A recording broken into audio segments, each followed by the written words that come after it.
Okay, so now I guess, we are in lecture 30.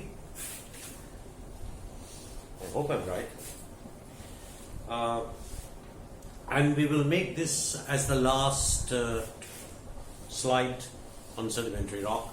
I will desperately try to make it because I have really very little time left now. We will talk a little bit here about sedimentary structures. We have talked about the textures, grade size, etc. And now we will talk a little bit about sedimentary structures. Now, I will talk to you about some of the most important structures that you get in sedimentary rocks. Some important structures. And I have forgotten, but I will send you the write-up, which I said I will send it through you via Google Classroom. I will send it next time when I'm sending it. So I will post it. And the structures are the following. But I will only tell you this. These are only some of the important structures. There are many, many structures, and I will ask you to read them, of glacial sediments, of aeolian sediments, of fluvial sediments, of different types of structures that I cannot teach in this very short semester. This way, it's not possible. So, I will only limit myself to some of the most important structures of sedimentary rocks, which you commonly see around you. But there are many structures that you don't see in a glacial environment or a aeolian environment. You don't see them, but they exist nonetheless. Okay. So, these structures, sedimentary structures, one important one is called graded bedding.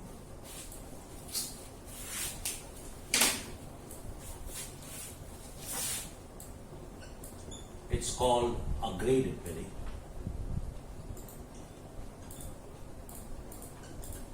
Then you have what is called a current bedding.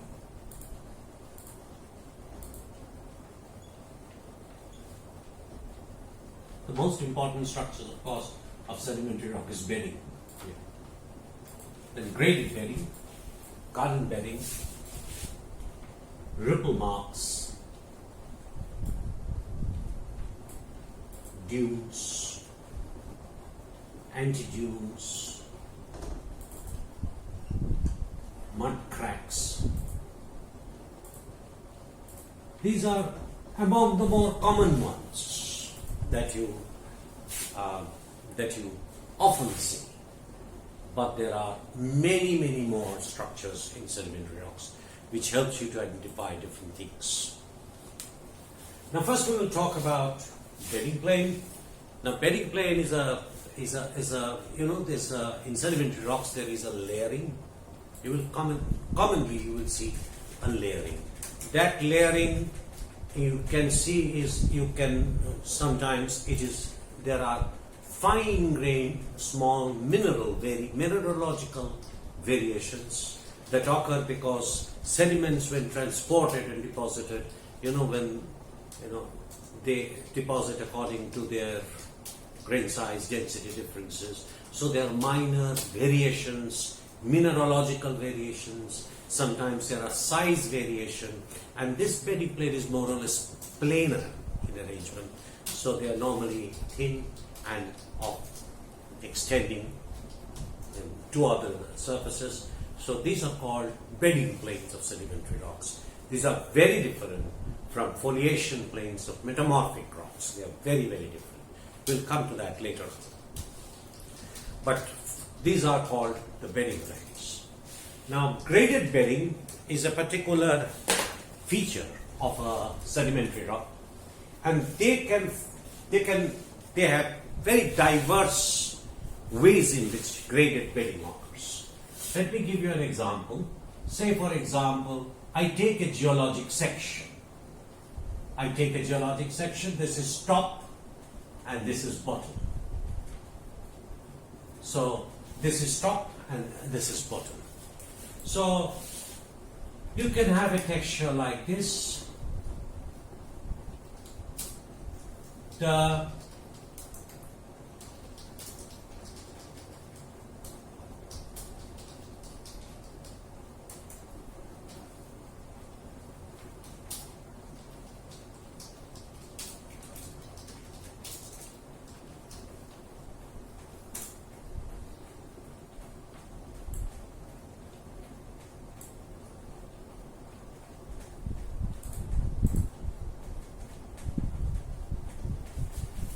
this is a graded bedding, where you can see you have the coarse materials and you have the fine materials. This is according to the laws of gravitation on settling velocities that we have talked about. So the coarse materials deposit first because of their larger radius, and the finer materials deposit at the top. So now, say for example, that's interesting. If we take a line here, a line here, and a line here, say this we call AA dashed, BB dashed, and C dashed, and we try and draw a cumulative diagram like we have drawn before, and the grain size increases this direction. So, and this is of course a frequency increasing. So this is a cumulative frequency diagram. So you will see, you will have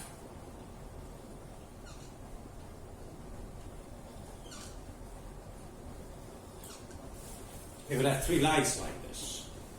The coarser one, obviously, is AA dashed. And the intermediate one is BB dashed.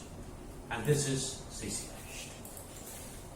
So that means, you can see if you draw a median line, and you draw your MD values here, and Q3 and Q1 and Q3 values, you will see that there is not much difference in the sorting. All of them have near perfect one sorting. That means the sorting as a function of height is perfect. Only thing, the median value of A is coarser, B is intermediate, and C is fine. Similarly, if you look at skewness, which is Q3 minus Q1 by MD square, that value also, all for the three, would be the same. Q1 minus Q3. So Q1 into Q3, if it's close to the same value, Q1 and Q3, and MD square, you know, your skewness value is Q1 by MD into Q3 by MD.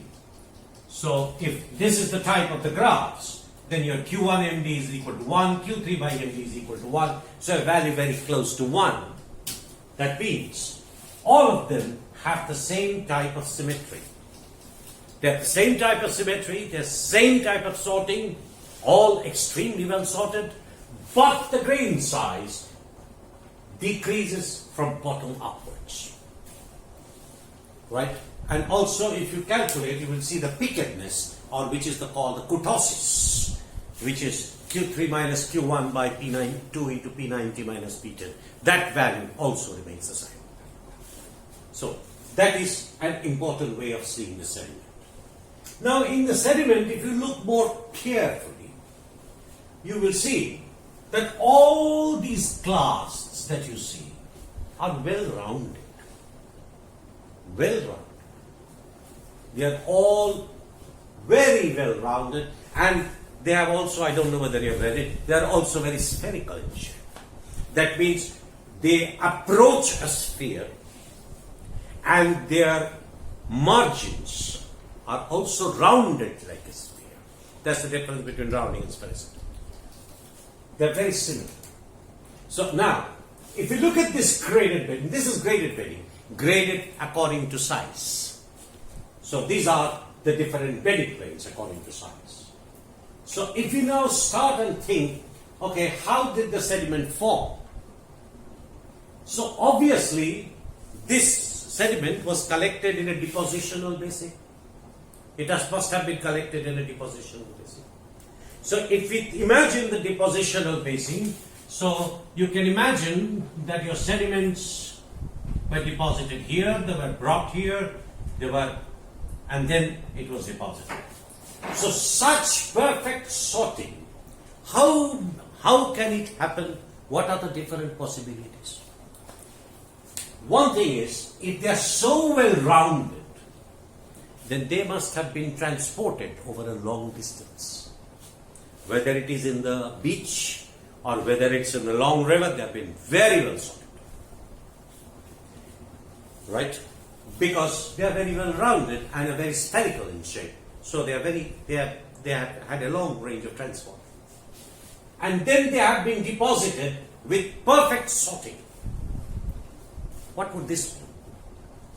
What would this mean? This would mean that the water level on which they have been deposited was long enough, the water column was long enough so that the sediments could sort themselves out in the direction of the traverse, so that you have a perfectly sorted sequence. So this sediment was transported from a great distance and it was deposited in a thick lake body. Right? If we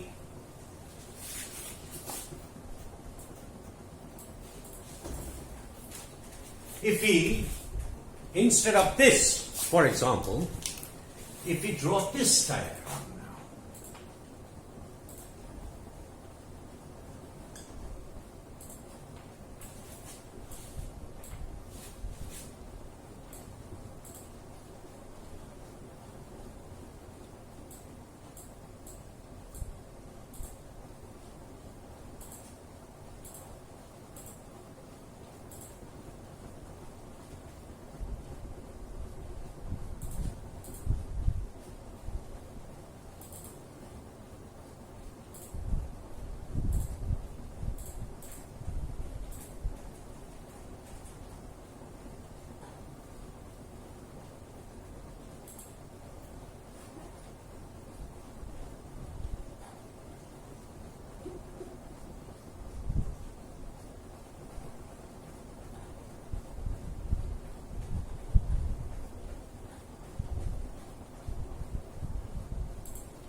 now you see there is a problem. And we take the same section, AA dashed,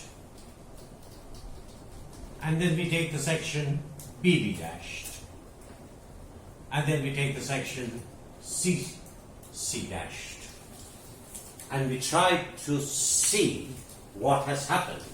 Before drawing the diagram, let us see what we see in the first place. If I ask you, is the section that you're seeing right side up? Means I'm asking you whether the younger sediments are at the top. First question. Do you think this is a right side up section? That means the younger section should be at the top? The answer is yes. Why? Not because of the finer sediments. Not because of the finer sediments, because they are distributed. Not because of the finer sediments, because they are distributed. It is because of the coarser sizes. You can see the coarser sizes decreases upwards. Have you understood? So these detritus decreases upwards. Not the top and bottom is correct is not because of the finer sediment which decreases, which is uniformly distributed throughout the section, but it is because of the coarser sizes which show that the larger ones are at the bottom, the smaller ones are the intermediate, and finally this. Now you can see, if I take the section AA prime, then this AA dash overall, the median value, is coarser than BB dashed, right? And BB dashed is coarser than CC dashed. Have you understood? So on an average, although you have fine material dispersed throughout, but overall the grain size decreases, or the MD value decreases from the bottom to the top. indicating it's a right side aperture logic section. Then we come to the question sorting. Then we come to the question, what about sorting? And now you can see, you can ask yourself the sorting. You can see these segments, CC dashed, are extremely well sorted. All of them have very, very same grid size. They're very well sorted. But if you look at A prime, they are not well sorted at all. They're very poorly sorted. In fact, if you look, there are two grain sizes. Two grain sizes. One is this coarser one and one is this finer one. So it's a bimodal grain population. If I look at BB dash, it is again bimodal. But this time, the coarser grains have become smaller. So, if I take, what should I say, sorting, the sorting improves as we go up. The sorting improves as we go up. So the grain size decreases as we go up, the median grain size, and the sorting improves upwards. Improves upwards as we move up the section. Then we have skewness, which is Q1 into Q3 by MD square, or Q1 by Q3 by MD square. Now, let us say, for example, for this, we try and draw a cumulative frequency diagram. The grain size increases this way. It's more customary, the grain size increases this way. And so now, so if we draw C prime, I would say this would be C prime. But what about A prime? There are two grain size populations. One is the coarser one, and one is the finer one, as fine as this. So if I take that, and in between this coarse and the fine, there are no grain sizes. So what I do is,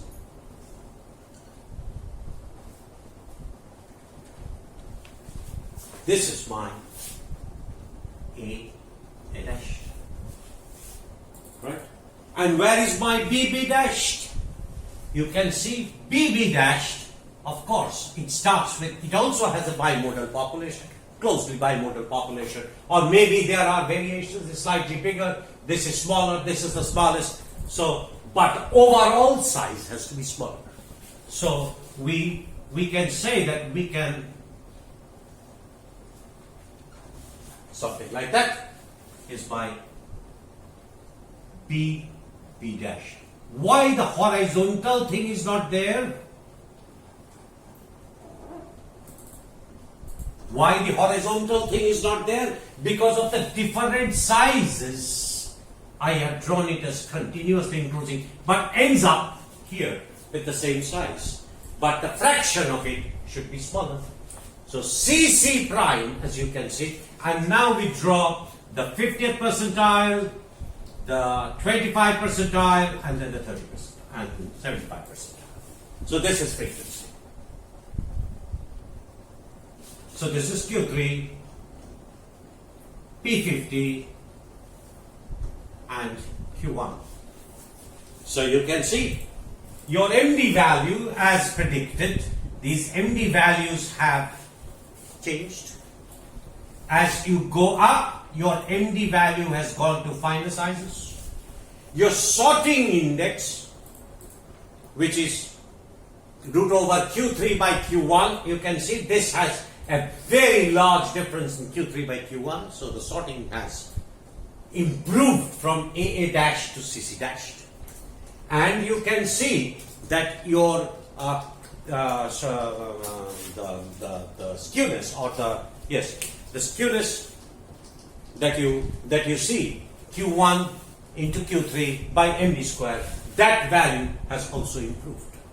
So that is what is the dynamics of the system. And now you know the average grain size from the Hullstrom diagram you know what is to be done from the Houston diagram, which sediments are the ones which are transported. Now, this is what we get at the deposition site. Now, what can you tell about this? What can you say about it? The important points, again I will repeat. They said, right side up section, point number 1. Point number 2, the grain size decreases from the bottom to the top. Finer grain sizes is distributed throughout, but the sorting improves as we move up. And once we have improved the sorting,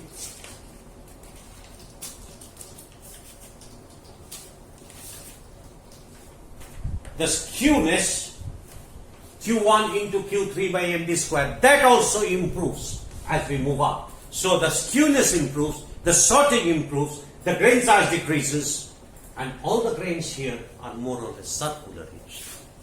But there is strong, they are very poorly sorted at the base and well sorted at the top.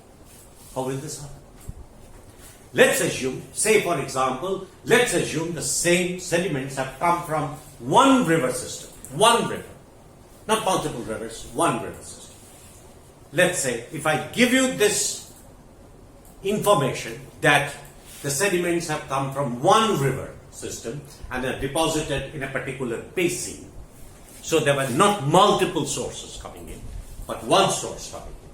And yet you need to explain this.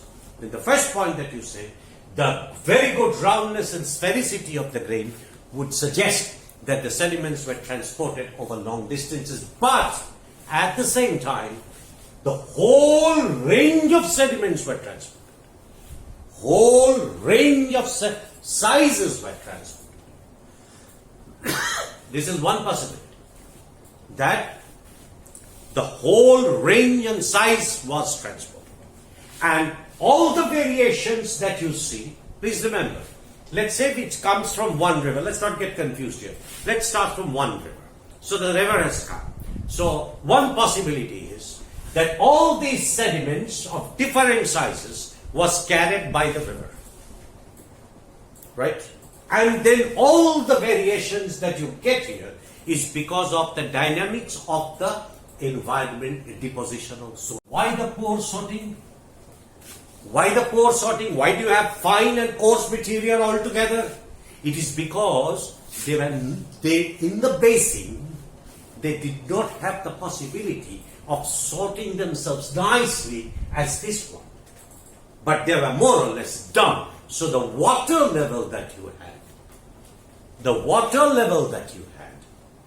was not very large to generate a very effective sorting of the whole deposit, of the whole transport material that was transported by the river. It wasn't.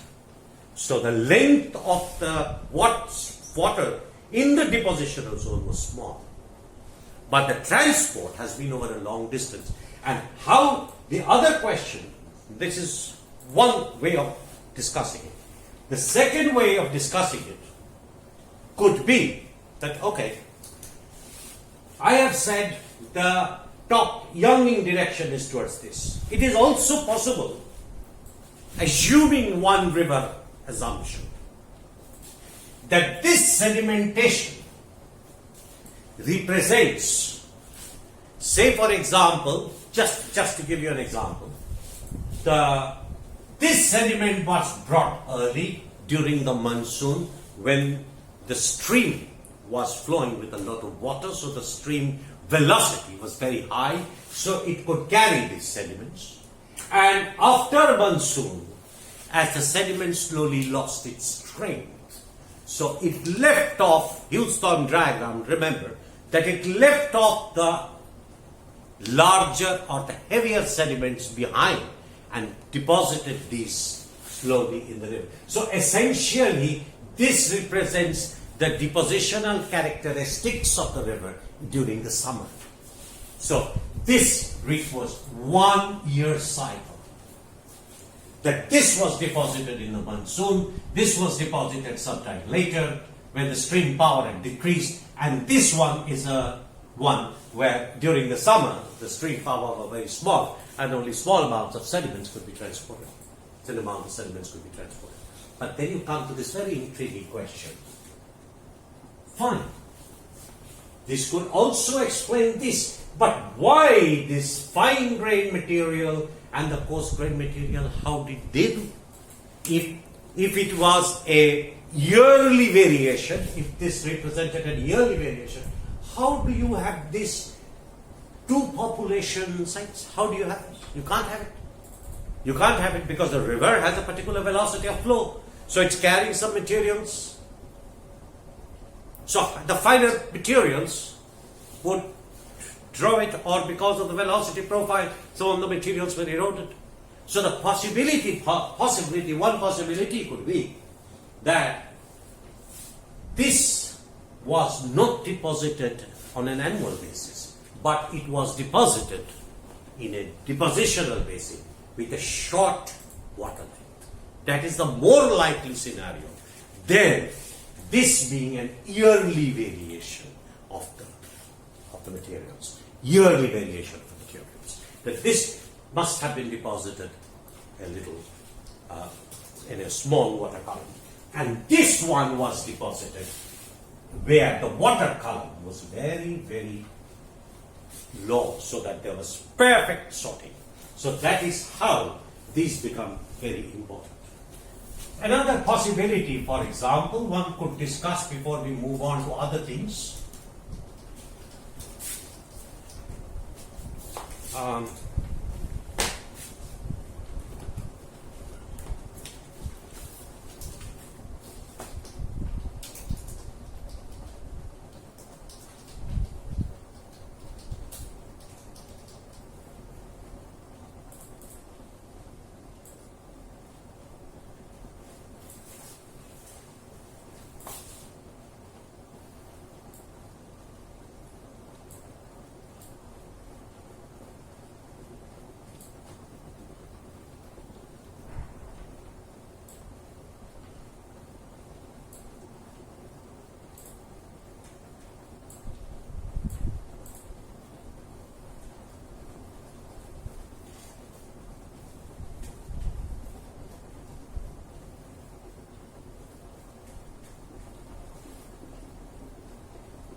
This again, and you can see there are similarities between this and this.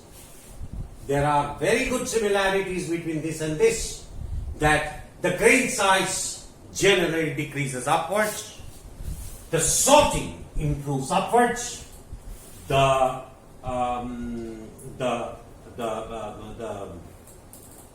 skewness improves upwards, the pickedness improves upwards.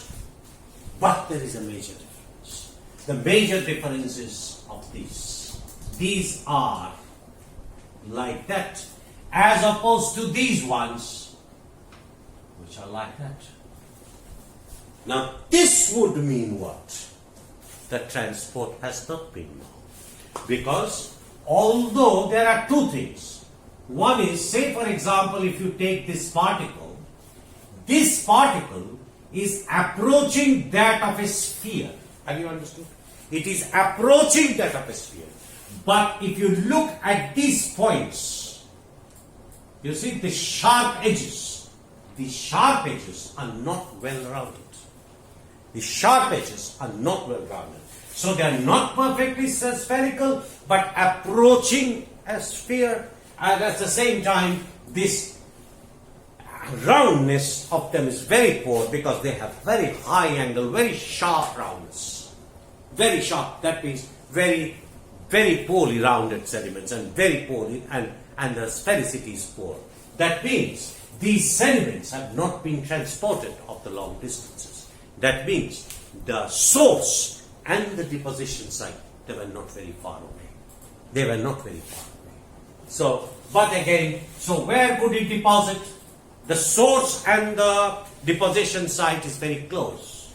Say for example, I showed you where it is continental slope, continental shelf, continental slope. You know that there are places where there is a sharp drop. So if you have a river system with a slightly denser material flowing down and suddenly it drops down and then becomes zero. So what will happen?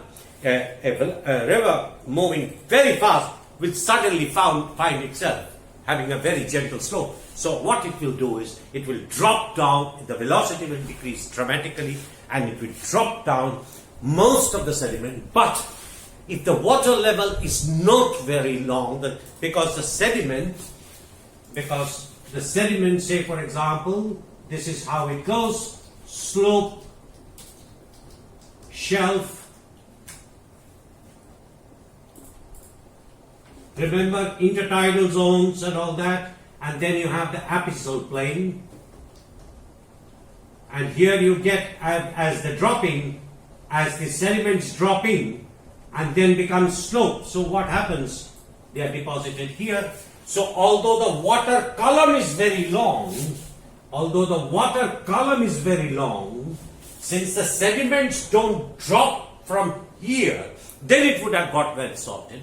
The sediments are dropped from within this. So that is why these are typical of what is called turbidity currents. These are called typical of turbidity current deposits, because they are transported from very short distances. They remain close to the base of the continental shelf, continental slope in the abyss. So they are not being deposited in this water from great distances. They are only deposited. They are essentially dumped along the surface, and so there is very poor amount of sorting. So these are typical examples of turbidity currents, where sediments are derived from very close by, not well rounded, not well spherical, different size material rolling down this continental shelf, and suddenly a flat plane, and it loses its velocity. So it dumps all its material right there, and it carries the finer materials even further. So there's general increase of fineness in this direction as you move away from the slope, and these materials that are closer to the slope have coarser material. So what happens when you have this type of a situation? You have the sediments like this also. These sediments are finer. And these sediments here, they show a very poor graded bedding, with sorting not good, sphericity because the transport has been small, sphericity not good, roundness not good. So these are some of the ways in which you can use the graded bedding to interpret your rock. This is only very simple. It can get very complicated with multiple river systems, etc. It can get very complicated, but that would require additional information to solve. So this is how graded bedding. Remember graded bedding. So remember the Stokes law, where the velocity is also directly proportional to the density. So graded bedding can also happen with denser materials being deposited first. So it's not only size; it's also the density that comes into play.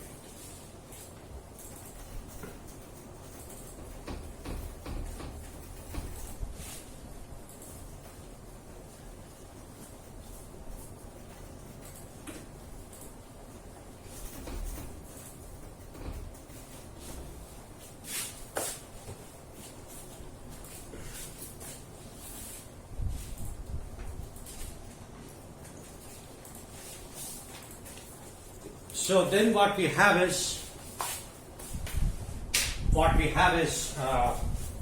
an interesting phenomenon, and we then move up to now current bedding.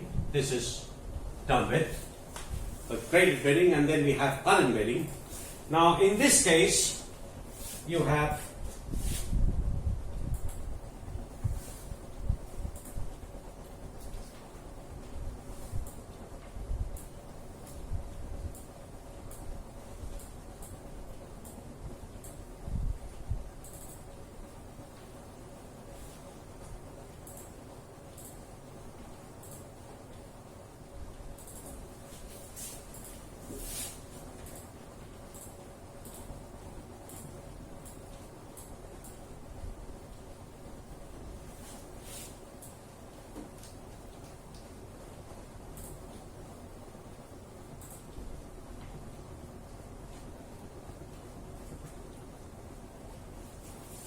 So if the stream flows like this, then you generate structures like this, where you have a flat slope and then a gentle dip and then a flat slide and a gentle dip, and this way you can produce a set of what is called, when you move the water, these are the structures that are formed. I will draw a little more diagram. Say for example, I could draw a section with it.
So what happens when there is some sort of an irregularity in the base? It produces, it produces some sort of a ripple-like things. It's some sort of a belly-like thing where the water flows like this, and suddenly this, because of the angle of repose, this material fall down and the water streamline detaches itself from the contact, and then it forms another one, and here you generally form eddies, here.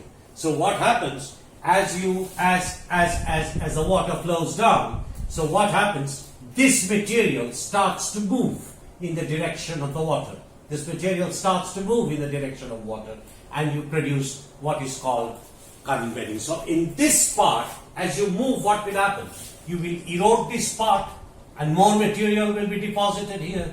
So what happens? Here, these are the points where deposition occurs, and here are the points where erosion occurs. So this point, which is the point of inflection, where the water or the wind gets detached from it, and so what happens? So as it moves, it takes the material and drops it here in this trough, not tuff. Drop it here in this trough, and this generates eddies and currents. So this is, you can see very typically, I'm not good at drawing, so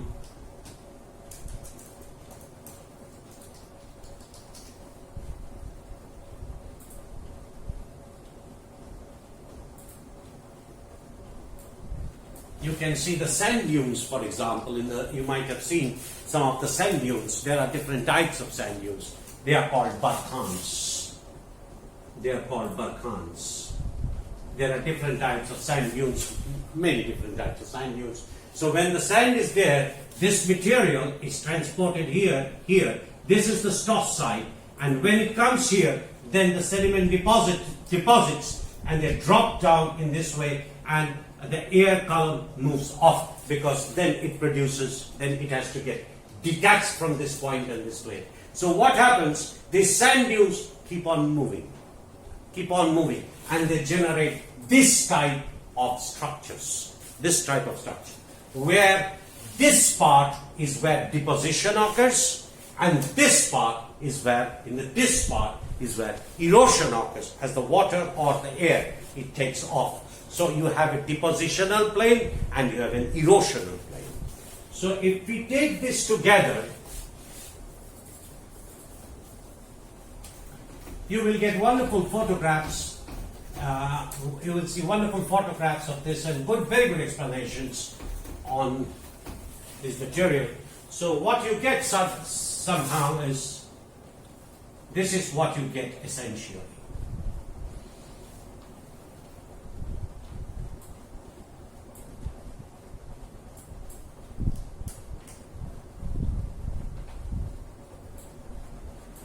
Now essentially these are erosion plains resembling unconformities that I have told you. These are erosion surfaces, minor erosion surfaces. So these are, here the bedding planes are truncated. Here the bedding planes are truncated. So what happens if I draw it in a very classical scale? It is like this. Do you understand? Here the bedding plane is truncated. Truncated, why? Because there is erosion along this. So, and the next one is like this, and the next one is like this. But they all have what is called asymptotic bottom. Asymptotic bottom. This is where the deposition occurs and the sandbar starts to move in this direction. So these are steeper, like I showed you in the lee side, and the stock side, they are flatter, so they start moving like this. You will see those who have visited Rajasthan, for example, or some of the forts made of sandstones, you will see this. Sometimes this is truncated up, sometimes it's just the opposite. Sometimes it's just the opposite. So what happens in these two situations here, the river flow was moving in this direction, the water flow. In this, the water flow has reversed its course. So you can find out from the direction which direction the river has flown, the water or the sediment has flown, and you can also find out this is the plane of erosion, where there is truncation of this bedding,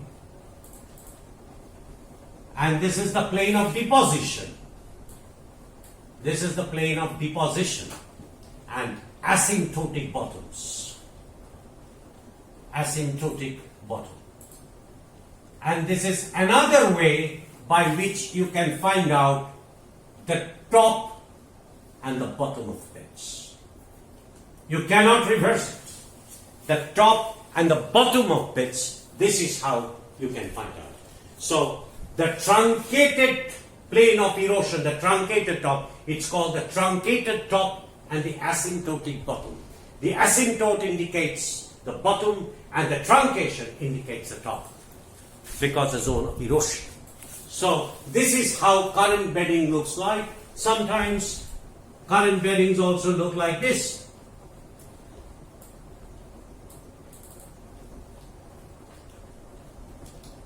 Current bedding also look like this. This resembles, this is called herringbone.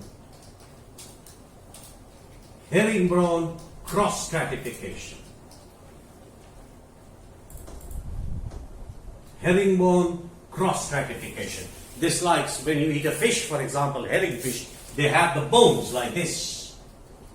They have the bones like this. So when you have a cross stratification like this, these are called herringbone. Herring is a type of fish, I guess, you know. And so these are called herringbone cross stratification. These are no good for finding out top and bottom, because normally this asymptotic bottom is lost and the truncated top is there. It's there sometimes, but this type of this is a very classic called current bedding. So this helps you to find out the direction of flow, reversal of flow, a lot of things, which direction has it flowed. You can find out quantitatively in which direction it has flown. Normally in other years, nowadays this year has been very odd. I take the students to a sea beach which is close by Kharagpur, and we spend a day there looking at how the waves come, how rates interferes, how ripple marks form, how sand dunes form, how current beddings form. We see it on the surface, and then we cut holes and we see the internal structures, so you get a very good idea. And then we have a nice lunch where there's a lot of shacks, and come back sometime in the evening. Start very early in the morning, 5 o'clock, and come back sometimes in the evening. And it's a nice outing for the students and a good educational tool. I do it every year. This year has been an exception. But you can see all these structures in these parts: ripple marks, dunes, antidunes, I don't say, plain beds. Now, there is a term I used, stream power. Now this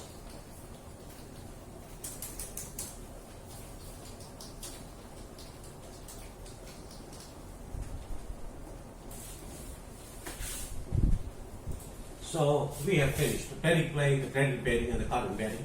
Before we go into the ripple marks, dunes and anti-dunes, I will try to finish off this part because it's on a different angle. So the mud cracks, these are actually called shrinkage cracks. Those of you who live in villages, and have the habit of going out or taking bath in a pond, nowadays these have become very medieval, but maybe some of you have gone. And during the summer months, for example, where there is some shallow water, a little bit of shallow water, you would sometimes see there are mud cracks. These happen in mud substance. They don't happen in sand. They occur in very fine grained sediment like muds. Mud, has a definite great size. So what you will see in that is you have a beautiful hexagon. You will have a beautiful hexagon.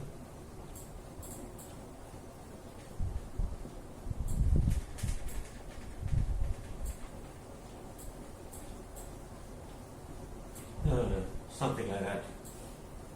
What did I do?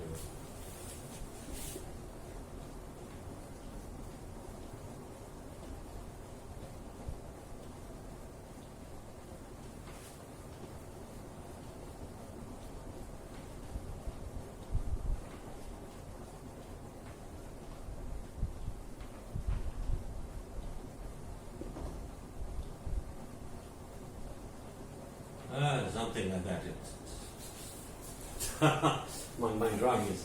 Now what happens is in mud, which are extremely cohesive material, and so when there is little water in it, it stays wet and it is just flat.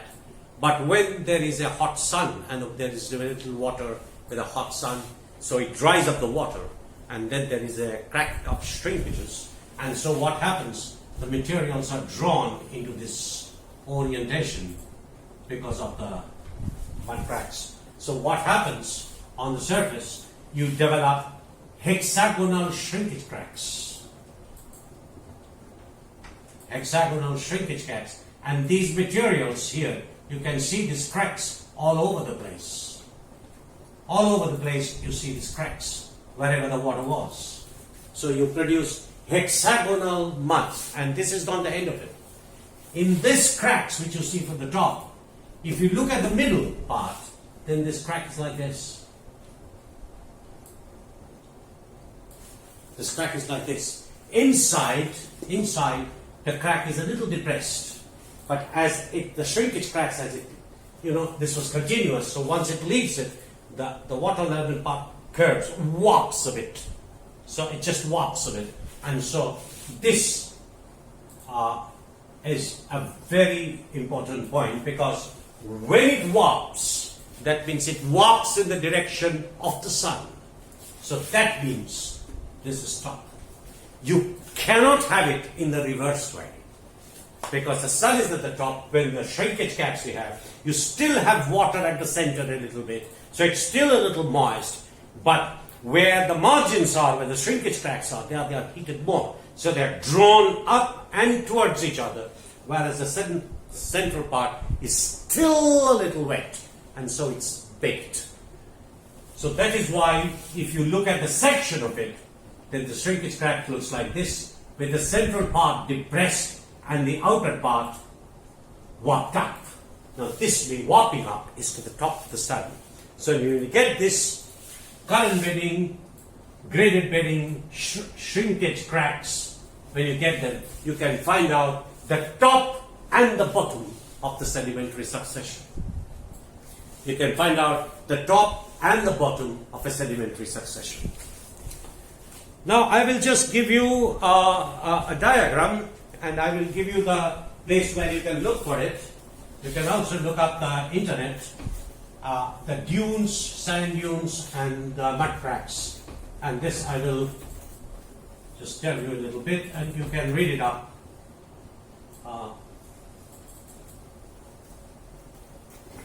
I will give you the famous diagram. This you can find out everywhere. So the diagram goes like this. This is stream power and written as tau 0 V, and I will give you the formula of stream power.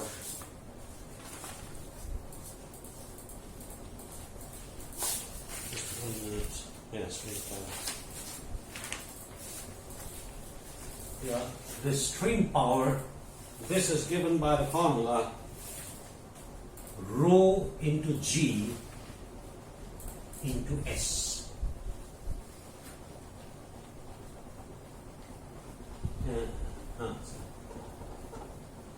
Q into S. This is what is called stream power tau. Rho, of course, is the density. G is the acceleration due to gravity. Q is the discharge. And the unit is meter cube per second. And S is the slope.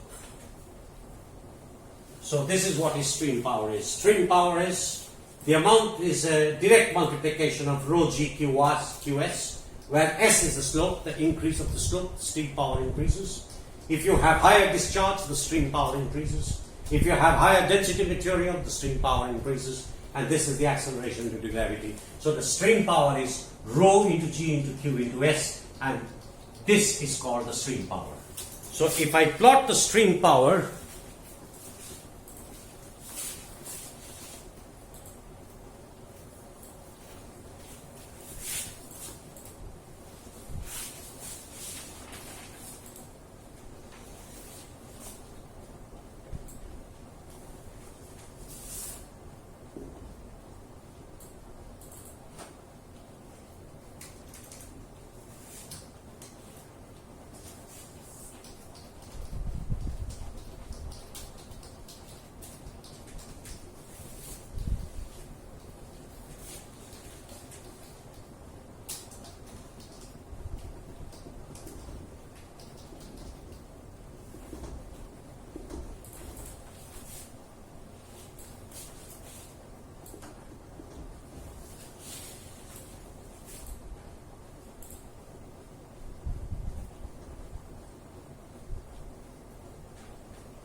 this in stream power terminology is called upper regime, and this one here is called lower regime.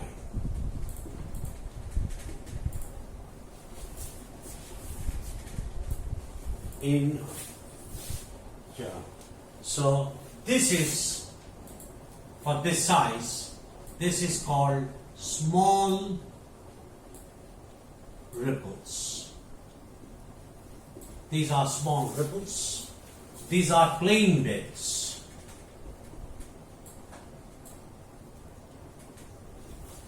These are called mega ripples.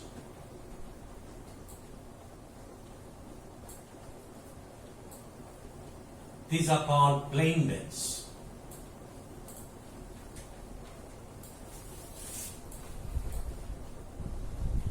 And this is called antidune. The flow water is in this direction. So you have dunes, small ripples, mega ripples, antidunes, and plain beds, which are essentially these sediment structures formed in a river system depending upon the size and the stream power. These are called upper regime structures, which includes antidunes. Antidunes means here, why does antidune form? You see, I was showing you dunes which were flowing in the direction of flow. Here the dune is towards the upper direction because it's moving so fast that it produces these eddies, and these eddies take it back over this. Have you understood? These eddies that are produced take it back over this. So these are actually antidunes that are formed. So normally the dunes would be in the direction of the velocity. The direction of the velocity. But here what happens, because of the strong churning in the trough of the antidune, it moves it in the opposite direction. So that's why it's called antidune. So you have dunes, plain beds, mega ripples, and these are also, here also you form a little bit of dunes. So you form this. These are the sedimentary structures that you form. You form ripples, you form smaller ripples, mega ripples. This is called a mega ripple. And antidunes and plain beds are typically characteristic of upper regime flow, whereas lower regime flow generates small ripples and mega ripples, and also lower ripple and plain beds. So I think I will stop here, and I will finish my talk on sedimentary structures here, and I will send you a website where you can find most of the things that I have taught, not all, most of the things, but you can look it up in the Google Earth and you will find a lot of work. If there is any problem, you'll let you know.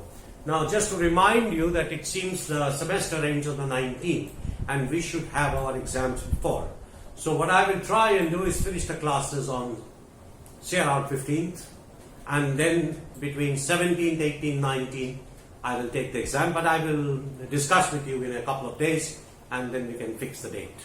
Yeah, but we will have the exam in such and such time, and as discussed with you, we will have a 3-hour exam. There will be about 10 questions. There will be, let me see, there are 10 questions, and 10 questions, sometime 20 minutes. I will find out, and I remember that you asked me to give 3-4 minutes gap, so I will try to do it, accommodate it, and let's see. But you be prepared for at least a 2.5 to 3 hours exam. Yeah, right. Thank you.